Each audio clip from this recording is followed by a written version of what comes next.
Hey there, welcome back to High Infidelity, the best channel for cheating stories. Like and subscribe to channel for more spicy stories. Now, let's get into today's story video. They're not my kids and not my problem. The fact that both of my children were the result of my soon-to-be transgressions exes was only revealed to me about a month ago. Wives, I have a strange hunch that none of them has been mine for an extended period of time. At the time of my child's birth 6 years ago, I was the happy I had ever been in my whole life. Everything looked to be ideal. I'd married my best friend, we'd had a child, and everything appeared to be wonderful. That is, until he started to become elderly and become more frail. After a few years, I started to question if he was indeed my husband. He didn't look anything like my son. His physical development made it more apparent to me how different he appeared from what I had imagined a child of mine to look like. It doesn't bother me since I'm not petty or neurotic enough to care. She was the one that really had my sirens going since she was of a wife. When she went out, she never got to the places she promised she would go. There were big gaps in her schedule that I could never explain. She refused to allow me to communicate with anybody from her employment, and a close friend of hers accused her at the time of flirting with her rslash. It was a difficult period for me. The fact that her deceptions started to catch up with her soon after our child's birth didn't help matters much. Nonetheless, I worshipped her as if she were a goddess, which I was not. When one of her lies finally caught up with her, she gushed over me, telling me how much she loved me. In spite of the fact that she was a dishonest and manipulative woman, she had managed to convince me that she was not a lying manipulative. Last year, she got pregnant for the second time, and I had a glimmer of optimism that this time it might be my kid. Nevertheless, after her child was born, it became evident that she was a mixed-race woman. I declined to sign the birth certificate, and a paternity test that I subsequently acquired verified my suspicions about my father's involvement. You don't own them, and I don't own them. I filed for divorce with that and disassociated myself from the family I had built the day after I got the results of those tests. I was well aware that her son's life would be ruined if she let me go. My doubts notwithstanding, I tried my hardest to be the greatest parent I could be to him. I cherished him with all of my heart and did all I could to be the father he deserved. But now, every time I see him, I'm filled with apprehension and fear. Disgust for my of a wife, disgust for myself for not trusting my instincts, and disgust for the fact that the preceding 6 years of my life have been a complete waste of time. The fact that I abandoned my baby in this way has been characterized as monstrous by many individuals. Several times after I moved out, my ex has tried to use him as a means of pressuring me into returning to her. She'll have him phone me at all hours of the night, cry and beg for his daddy to come back to him. In order to demonstrate to me how much damage I am causing, she brought him into my room while I was packing my possessions the day before I moved out. My face is always flushed with embarrassment every time he comes up in conversation, whether online or offline. The fact that I am not the boy's biological father does not make me any less of his father. What I've learned, though, is that the majority of individuals are unconcerned with my feelings.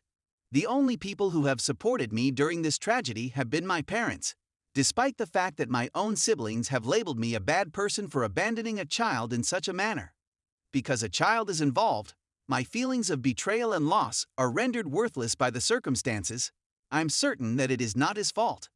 I get that the man he had called his father for his whole life has died away. But why am I expected to man up in this situation? Why should I have to put on a happy front and act that I'm not disgusted by the whole affair when I am not? What gives me the right to neglect my own life and feelings?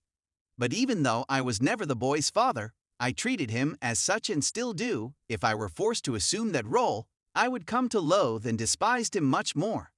I despise myself for not taking the initiative and regaining control of my own life. He is not my child, and although it is not his fault, he is no longer my worry. He is no longer my responsibility. Edit. Wow, this post went viral. I guess airing my dirty laundry made a difference. Anyway, I've noticed a few often asked questions, so I'll simply address them here. 1. Her kid is aware of the truth about why I left. I sat him down and informed him that I am not his father and that his mother lied to and cheated on me. I made it plain that I am not angry with him, that it is not his fault that this is happening, and that I will always believe he's an outstanding child. 2. Some claim I never loved him and was constantly seeking for a way out. It's difficult to describe feelings in a text post like this, and it's much more difficult to let your wife decontextualize the previous 6 years of your life. You may, however, believe anything you choose. 3. I've hired a lawyer and will not be paying child support or alimony. Last but not least, those who argue that I should remain in her son's life and be his father. That is not a feasible possibility. I don't hate him, but I've been cheated on, lied to, and exploited by a disgusting, self-centered who has now entrapped her children in her lies and deception.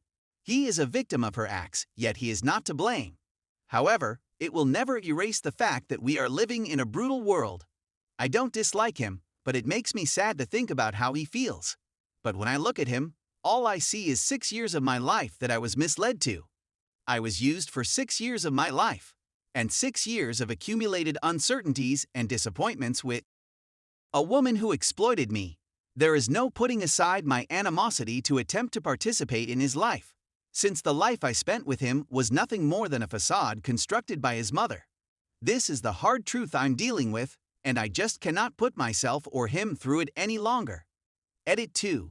I'm seeing a lot of armchair attorneys in the comments claiming that this article is a hoax based on what I wrote above. I won't say which state I reside in, but I'm now going through a delightful legal procedure known as disestablishment of paternity. I won't be able to persuade 90% of you who believe Google makes you a lawyer, but I tried. Edit 3. This will be my last edit before I move on from this minor diversion I've manufactured for myself. First and foremost, I'd want to express my gratitude to everyone who has shown their support for me. In the comments, direct messages, and chat. For the first time in a long time, you have made my day bright. I wish I could respond to everyone, but I can't thank you all enough. Second, I've observed a lot of people criticizing the term I chose to characterize my soon-to-be ex. I just want to express that where I am right now is one of the darkest places I have ever been in my life. I only see white-hot hatred for the lady who shattered my life. Is what I said offensive? Is the adjective I chose to describe her disgusting and dehumanizing? Yes. That is something I will concede. But I'm not going to apologize for it. What I stated here today was the reality of the world as it now exists for me. It's an imperfect man's unfiltered, undiluted stream of thought. I have no intention of instilling hatred for women or spreading a message about how bad women are. That is not my intention, nor is it the meaning of this piece. I understand why folks are offended by the term I used here, and you know what? I embrace it as a genuine criticism of what I did today. I came here today to just get some relief from the circumstances I'm in. To vent, lament, and process the complicated and visceral feelings that have ripped me apart over the past month. A place where I may freely express myself. And guess what? I did it. Thanks to you, I had a fairly good day. Thank you again from the bottom of my broken heart to everyone who offered me love and support. Thank you to all that came here disagreeing with me, but yet showed me respect. Considering the embarrassment and scorn I suffer in my daily life, the respect you gave me despite your disagreement was appreciated. So goodbye, and many thanks for the fish.